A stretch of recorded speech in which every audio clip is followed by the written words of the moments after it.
ጤናና ሰላማችሁን ፈጣሪ አብዝቶ እንዲሰጣችሁ ሁሌም የሚመኘው አወል ስሪንቃ የግብርና ፕሮግራም ነው።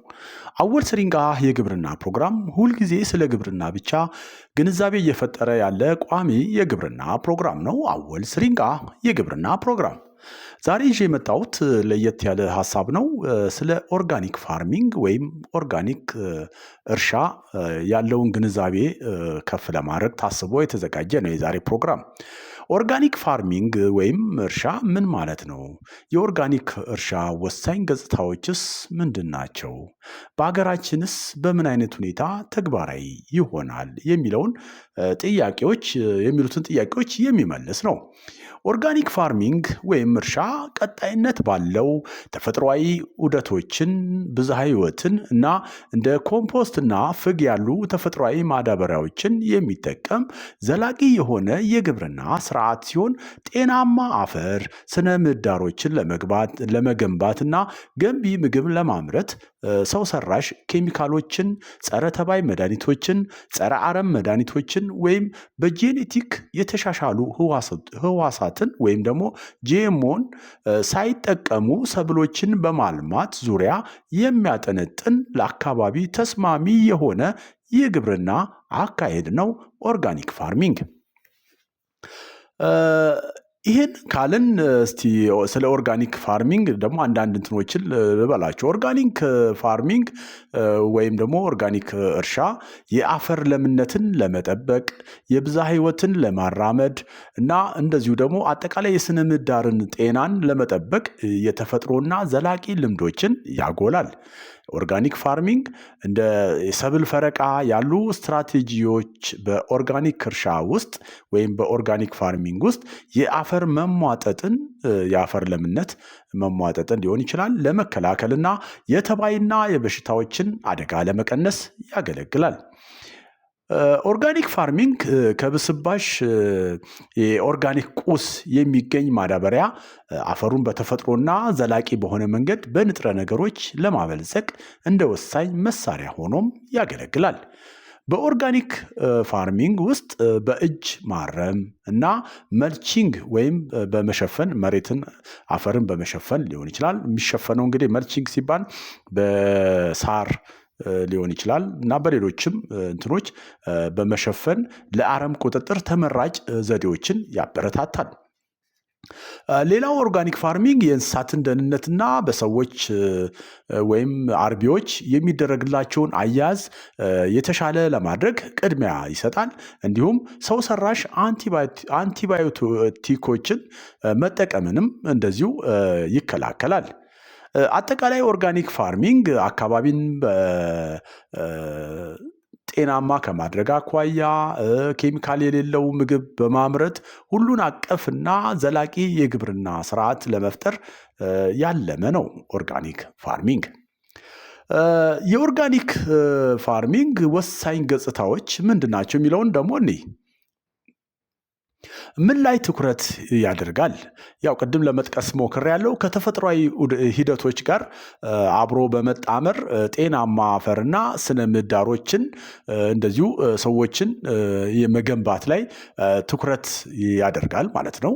ሌላው ቁልፍ ተግባራቶቹን ስናይ የሰብል ማፈራረቅ፣ እንደዚሁ ደግሞ ኮምፖስት መጠቀም፣ የእንስሳት ፍግ መጠቀም፣ ጥራጥሬዎችን ለፈረቃ መጠቀም። ጥራጥሬዎች ማለት እንደ ባቄላ፣ ቦለቄ፣ ምስር፣ ሽምብራ፣ አተር የመሳሰሉትን ከብዕርና አገዳ ሰብሎች ጋር በማፈራረቅ መጠቀም ማለት ነው። እንግዲህ ስናፈራረቅ ምንድነው የምናደርገው? ለምሳሌ የተባይ ዑደትን ብሬክ ማድረግ ይቻላል በማፈራረቅ። የበሽታ ዑደትን ብሬክ ማቋረጥ ይቻላል በማፈራረቅ ማለት ነው። ከዛም ባሻገር ግን የአፈርን ለምነትም የተሻለ ለሚቀጥለው ሲዝን የተሻለ ለማድረግ ብዕርና አገዳ ሰብሎችን በጥራጥሬ የማከር ወይም የማፈራረቅ ሂደት ሊኖር ይገባል። ይህም አንዱ ቁልፍ ተግባር ነው በኦርጋኒክ ፋርሚንግ። ሌላው ባዮሎጂካል የተባይ መቆጣጠሪያና ፍግን ይጠቀማል። ያው ቅድም ተጠቅሷል። በዚህ ሂደት የተከለከሉ እንደ ሰው ሰራሽ ጸረ ተባይ መድኃኒቶች፣ ማዳበሪያዎች ወይም በጄኔቲክ የተሻሻሉ ፍጥረታት እንደ ጂኤምኦ በኦርጋኒክ ፋርሚንግ የማይካተቱ ናቸው። ይህም ከላይ ተጠቅሷል። ሌላው የኦርጋኒክ ፋርሚንግ ጥቅሞቹ እንግዲህ ብዙ ያው ተብሏል። ኦፍ ኮርስ የብዝሃ ህይወትን ይጨምራል፣ የኃይል አጠቃቀምን እንደዚሁ ይቀንሳል፣ የሀብት መልሶ ጥቅም ላይ ማዋልን ያበረታታል እና የምርት ወጪዎችንም ሊቀንስ ይችላል። አሁን ቅድም መጥቀስ እንደተሞከረው በኮምፖስት እና በፍግ የአፈር ለምነትን ካሻሻልን ለሲንቴቲክ ለሆኑ ማዳበሪያዎች የምናወጣው ወጪ አይኖርም ማለት ነው። ስለዚህ በዚህ ምክንያት የምርት ወጪያችን ሊቀንስ ይችላል። ከዛ ባሻገር ለተባይ መከላከያ፣ ለበሽታ እንደዚሁ ለአረም እነዚህን ሁሉ ወጪ እንዲቀንስ ሊያደርግ ይችላል ኦርጋኒክ ፋርሚንግ። በሀገራችን ኦርጋኒክ እርሻን እንዴት መለማመድ እንደሚቻል ደግሞ ከዚህ በታች እንዲህ የአፈርን ለምነት መገንባት። ይህም የሚሆነው ኮምፖስት ወይም ቨርሚ ኮምፖስት በማዘጋጀትና ፍግ አሰባስቦ በመጠቀም የአፈር ለምነትን በዘለቄታነት ማሻሻል ይቻላል። ይህንን የበለጠ ውጤታማ እንዲሆን የሚደረገው በሀገራችን በየስፍራው በቀላሉ መገኘት መቻላቸው ነው። እንግዲህ የኮምፖስትም ሊሆን ይችላል፣ ለኮምፖስት የምናዘጋጅበት ማቴሪያል ሊሆን ይችላል፣ ፍግ ሊሆን ይችላል። እንግዲህ ኮምፖስት አሁን ከቤታችን የምናወጣው ቆሻሻ ለምሳሌ የአትክልት ሊሆን ይችላል፣ የሽንኩርት ልጣጭ ሊሆን ይችላል፣ የብርቱካን ልጣጭ የሙዝ ልጣጭ ሊሆን ይችላል። እነዚህ ቆሻሻዎችን ሰብስቦ ወደ ኮምፖስት ቀይሮ መጠቀም ይቻላል ማለት ነው እና ይሄ በቀላሉ መገኘቱ የራሱ የሆነ አስተዋጽኦ አለው። ሌላው የአፈርን ለምነት ለማበልጸግ ጥራጥሬዎችን ማዕከል ያደረገ የሰብል ፈረቃ መጠቀምንም ይመክራል። ከተባይና አረሞች ጋር ተያይዞ ተባዮችን እና አረሞችን በተፈጥሮ መንገድ መቆጣጠር።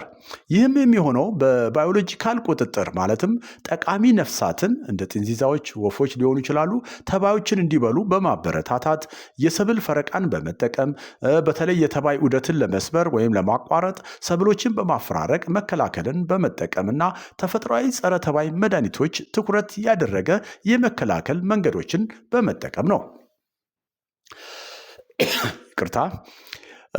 ሌላው የተዋሃዱ ወይም ኢንተግሬትድ የሆኑ ስርዓቶችን ወይም መንገዶችን በመጠቀም ልማዳዊ በማድረግ ተግባራዊ ማድረግ ይቻላል። እንደሚታወቀው በሀገራችን በቅይጥ ግብርና ሰብሎችንና እንስሳትን በጋራ በማጣመር ጠንካራ የሆነ ልምዱ ስላለ ይህንን በማጠናከር መጠቀም ይቻላል። ቁልፍ ልምዶችን ተግባራዊ በማድረግ እንደዚሁ ኦርጋኒክ ፋርሚንግን ማጠንከር ይቻላል።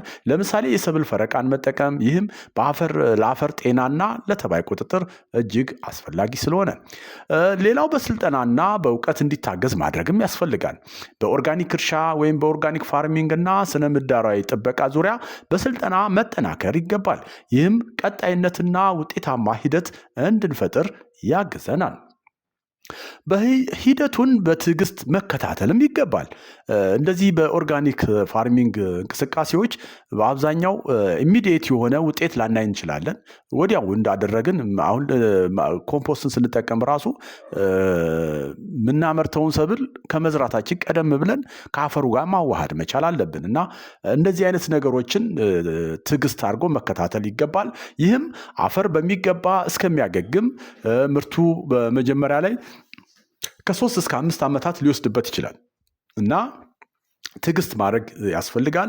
እንደዚሁ ደግሞ ያው ይህንን መረዳት ጥንቃቄ የተሞላበት ክትትል ያስፈልገዋል ማለት ነው። ስለዚህ በኦርጋኒክ ፋርሚንግ የሚሰሩ ስራዎች ዘለቄታዊ የሆነ ውጤታማ ወጪ ቆጣቢ የሆኑ እንቅስቃሴዎችን ተግባራዊ የሚያደርግ በጣም አዋጪ ለጤና የሚመከር እንደዚሁ ደግሞ በተለይ ደግሞ አሁን በአብዛኛው የሀገራችን አካባቢዎች እነዚህ የሲንቴቲክ ወይም ደግሞ ሰው ሰራሽ ማዳበሪያዎችን መሬቶቻችን ለምደዋል እና ከዛ ለማላቀቅም እንደዚሁ አንዱ መንገድም ሊሆን የሚችልበት እድሉ አለ። ሙሉ ለሙሉ ማቋረጥ ሊከብድ ይችላል። ሆኖም ግን በሂደትም ቢሆን ትዕግስት አድርጎ በኦርጋኒክ ፋርሚንግ መቀየር የሚያስችል ነገር ከመፍጠር አኳያ ትልቅ ስራ ይጠብቀናል ማለት ነው።